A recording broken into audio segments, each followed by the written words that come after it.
पे ईरान के लिए ऐसे रो रहे जैसे इनका बम मर गया हो, और यहाँ पे जय श्री राम बोलने पे इन्हें दिक्कत हो रही है। जय श्री राम बोलने पे मुझे यहाँ धक्का दिया जा रहा है। कोई धक्का नहीं दिया। जब आंटी कैमरा पे आया है, आपने मुझे धक्का दिया है। भाई इसलिए ड्रामा करने हैं। मैं ड्रामा करने नहीं आई हूँ, आपने बोला है। मोदी जी को खूनी बता रहे हैं, मोदी जी का कसाई बता रहे हैं, और मोदी जी का बनाकर जमीन पर उस पर थूक रहे हैं। अरे हम कैसे बर्दाश्त कर लेंगे? हमारे देश के प्रधानमंत्री है। अरे तुम्हारा आपा वहाँ मरा जाके इजराइल का विरोध प्रदर्शन करो, अमेरिका जाओ। नमस्कार, मैं मिसा पाल आप सभी का स्वागत करती हूँ प्रिंसिपल ऑफ न्यूज में। देखिए, इस वक्त आप लोग देख रहे होंगे 2-4 दिनों से कि जगह जगह पे ईरान के समर्थन में और आयतुल्लाह अली खमेनी की मौत पे तमाम लोग आंसू बहाते हुए आपको दिख रहे होंगे। तमाम लोग है वो इजराइल मुर्दाबाद, अमेरिका मुर्दाबाद के नारे लगाते हुए आपको दिख रहे होंगे। तमाम लोगों का ऐसा कहना है कि भारत है अपना स्टैंड क्यों नहीं ले रहा है, मोदी जी खुलकर कुछ क्यों नहीं बोल रहे हैं, जबकि ईरान से इतने अच्छे रिश्ते हैं। और साथ में ये भी कहा जा रहा है कि भाई आयतुल्लाह अली खमेनी की मौत है वो कहा जाए सोची समझी साजिश है, यूएई और कतर और ये इन कंट्रियों द्वारा की गई है। और साथ में अब एक बहुत बड़ा सवाल खड़ा होता है, हिंदुस्तान का जो मुस्लिम समाज है वो यहाँ पे जंतर मंतर पे एक दिन प्रोटेस्ट के लिए उतरा था, धरना प्रदर्शन को, यहाँ पे रो रहे थे, बिलख रहे थे।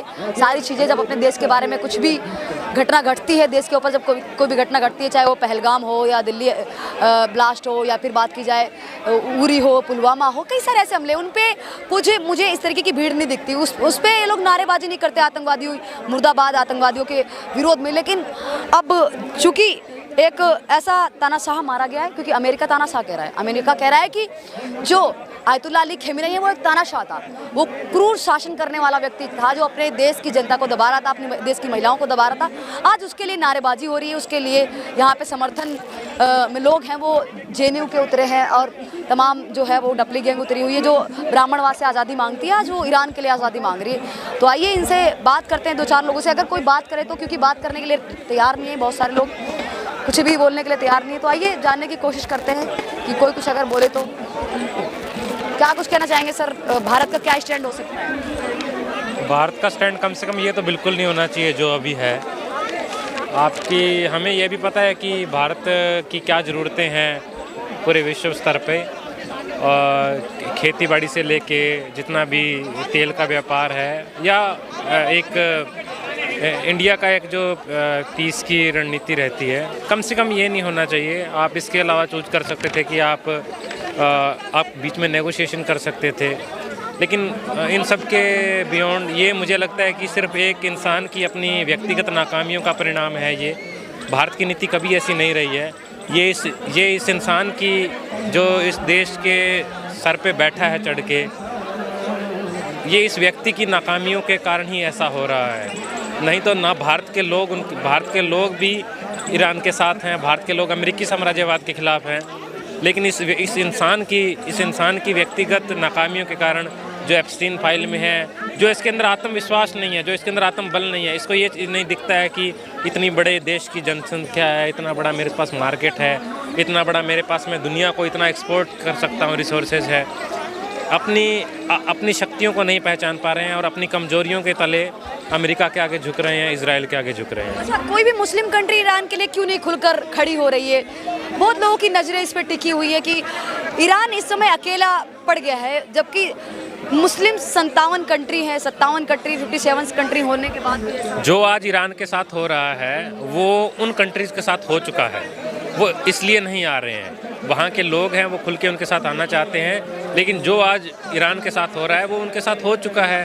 वो ऑलरेडी उन्होंने वहाँ पे मिलिट्री कैंप अपने बना रखे हैं, ऑलरेडी उन्होंने डील्स इस तरह की रख रखी है, इंटरनेशनल ट्रेड इस तरह का कर रखा है, अपना पूरा पंजाबी में कहावत होती है ना कि जिन्ना दे कर दाने उन्होंने कमले भी शाने। और अब अमेरिका के पास पावर है, उनके पास रिसोर्सेज है, तो उन्होंने उस तरह से दबा रखा है, सामने वाले उस तरह से नहीं बोल पा रहे हैं। और दूसरे अरब कंट्रीज़ के है कितने एक होता है ना कि अगर आप अपनी शक्तियों से लड़े तो लड़े बात है। एक वो फिल्म है ना कि हमसे आप लड़ने का हौसला तो ले आओगे, लेकिन हमारे जैसा कमीनापन कहाँ से लाओगे? तो अब इससे पूरी तरह कमीनेपन पे उतर आता है जब अमेरिका इजराइल, तो कौन आपके सामने कैसे आएंगे? लेकिन उम्मीद कर सकते हैं कि ठीक है, लोग आएंगे उनके साथ। देश में आयतुल्लाह अली खमेनी की मौत पे तमाम लोग हैं वो रो रहे थे। और तमाम लोग जाहिर कर रहे थे ये चीज़ कि मतलब हमारा एक धर्मगुरु चला गया जिसको हम आदर्श मानते थे, जिसको हम फॉलो करते थे। लेकिन अब देखिए जम्मू कश्मीर में भी प्रदर्शन देखने को मिला जहाँ पे कई सारे जो युवक थे उन्होंने तोड़फोड़ कर दी। तो सरकारी संपत्ति को अपने ही देश में नुकसान पहुँचाना, क्योंकि देखिए हमला करने वाला इजराइल अमेरिका है, ईरान पे हमला किया है, ईरान है वो इससे प्रभावित हुआ है, लेकिन यहाँ पे इस तरीके से मतलब माहौल क्रिएट करना। सरकारी संपत्तियां सिर्फ ये तोड़ते हैं, सरकारी संपत्तियां जो बेच रहे हैं वो नहीं दिख रही है वो किस तरह से तोड़ी है। सरकारी संपत्तियां पूरी की पूरी इस देश की बेच के रख दी, रेल बेच के रख दी, स्कूल बेच दिए, 70,000 स्कूल बंद कर दिए, वो सरकारी संपत्तियां नहीं थी। इनको सरकारी संपत्ति तभी दिखती है जब कोई एक प्रोटेस्ट करता हुआ एक उससे कुछ बैरिकेड टूट जाए। तो ये कोई लॉजिक नहीं है। सरकारी संपत्तियां देश के पूरे जंगलों को इन्होंने बेच दिया, वो कम्युनिटी फॉरेस्ट होते हैं जो हर जगह पे, वो इन्होंने बेच के रखती है, वो सरकारी संपत्तियां नहीं हैं। तो ये तो एक बहुत मॉरली करप्ट लॉजिक होते हैं इनके सरकारी संपत्तियां वाले। और मैं तो कहता हूं कि देखो जब किसान आंदोलन हुआ था तो यही लोग थे बोलने वाले कि नहीं देश का आंतरिक मसला है, ठीक है। तो मैं तो ये बात कहना चाहता हूँ कि भी ये ईरान का आंतरिक मसला है, इसमें अमेरिका क्या कर रहा है, इसमें अमेरिका क्या लेना देना है। अमेरिका कौन होता है ये बोलने वाला कि हम आपके डेमोक्रेसी लेके आएंगे, क्यों चाहिए उसको। तो इसमें मोदी को क्यों मतलब घसीटा जा रहा है बीच में, कारण क्या है? देखो एक बात तो ये है कि एक न्याय एक तो हम जब सबसे बड़ा लॉजिक लेते हैं ना कि जो हम विश्व गुरु होने का हम ड्रामा करते हैं कि हम विश्व गुरु हैं तो जिम्मे वो करे, शांति बिठाए। और दूसरी बात ये है कि हमारे एलाई रहे हैं, ठीक है, ईरान हमारा एलाई रहा है। और एक फंडामेंटली बात होती है कि साम्राज्यवाद है, हम तो ये भी कह सकते हैं कि भी साम्राज्यवाद है वो उस साम्राज्यवाद के खिलाफ स्टैंड लें। साम्राज्यवाद वो यहाँ तक आ रहा है, हम इसलिए भी इनके खिलाफ हैं क्योंकि अमेरिका के साथ इंडिया की जो ट्रेड डील हुई है वो ट्रेड डील के कारण हिंदुस्तान के किसानों का, हिंदुस्तान के मजदूरों का इतना नुकसान हो रहा है। और जो पैटर्न इंडिया में जो ट्रम्प करने जा रहा है वही वो ईरान में करेगा। तो हम इसलिए मोदी को चाहते हैं कि वो उसको कंडेम करे।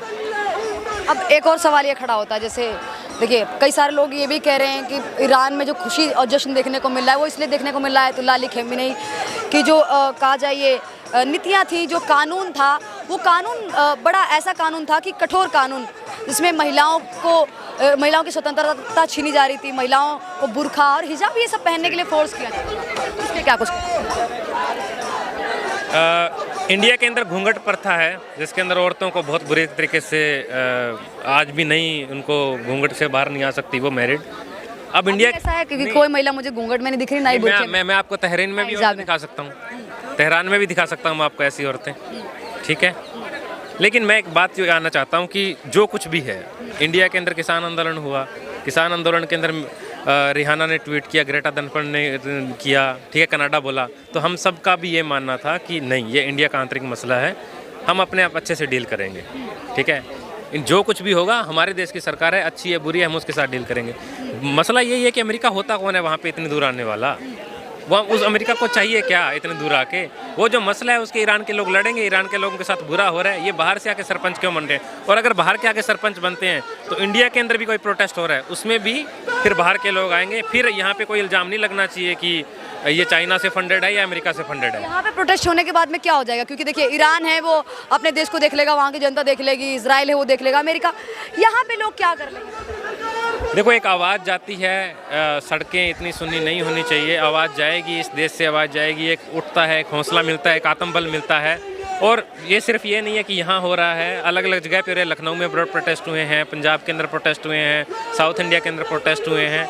और ऐसा हर किसी प्रोटेस्ट से ये नहीं होता कि आप तुरंत उसका इम्पैक्ट करें, इससे पता लगता है कि लोग जिंदा है, लोग बात कर सकते हैं, इससे आपको आत्मबल मिलता है। देखिए तमाम लोगों की अपनी अलग अलग बातें हैं, लेकिन अब और 2-4 लोगों से बात करने की कोशिश करेंगे।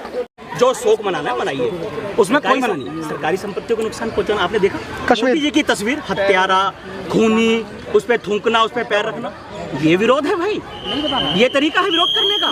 ये सीधा का सीधा इनकी मानसिकता को दर्शाता है कि मुसलमान विश्व का कहीं भी हम उसके समर्थन में खड़े होंगे और हिंदू कहीं, अरे इनकी जूतों पर ये देशभक्ति पर रखते ही नहीं। ये तो कहते हैं हम शरीर का कानून बनाएंगे, फलाने कराएंगे, ऐसी की तैसी करेंगे। विरोध करा जाएगा, जिसको छाती पीटनी है इजराइल जा अमेरिका जाए, इसके हम बर्दाश्त नहीं करेंगे। बस प्रधानमंत्री का वहाँ नीचे पोस्टर बना हुआ है, देश के प्रधानमंत्री का पोस्टर बना हुआ है, सिर्फ उसके जो लोग हैं वो 2 गुटों में बना मोदी जी को खूनी बता रहे हैं, मोदी जी का नीचे कसाई बता रहे हैं और मोदी जी का बनाकर जमीन पर उस पर थूक रहे हैं। अरे हम कैसे बर्दाश्त कर लेंगे, हमारे देश के प्रधानमंत्री है। अरे तुम्हारा आपका वहां मरा जाके इजराइल का विरोध प्रदर्शन करो, अमेरिका जाओ जो तुम्हें मरना है तो, यहाँ भारत में रहकर क्या कर रहे हो तुम लोग। हम नहीं बर्दाश्त करेंगे, हम जवाब देंगे, उनके भी तो कुछ क्या नाम हुआ था? हम जवाब देंगे।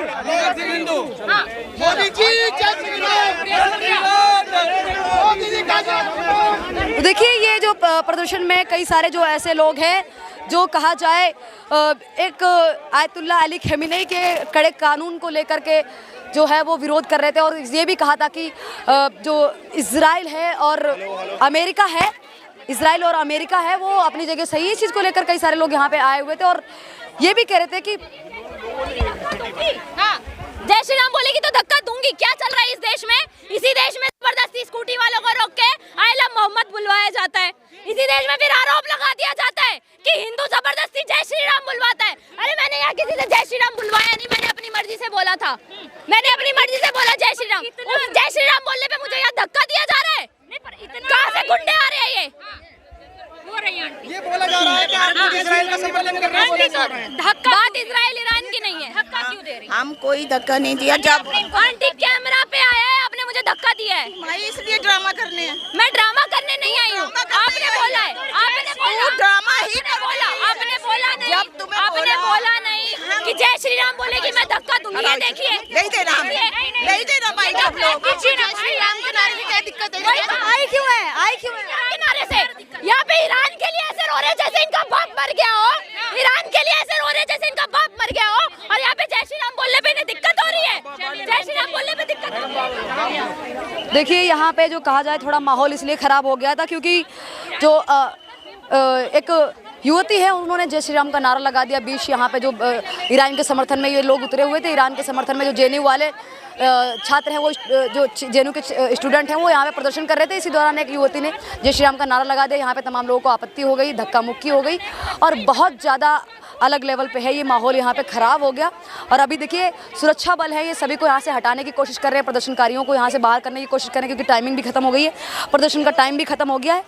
इसी के बावजूद आप देखिए ये भीड़ एक दूसरी जगह फिर से लग चुकी है और यहाँ पे आप लोग देख सकते हैं कि साफ तौर पे कैसे फिर से दोबारा से भीड़ लगती हुई जा रही है।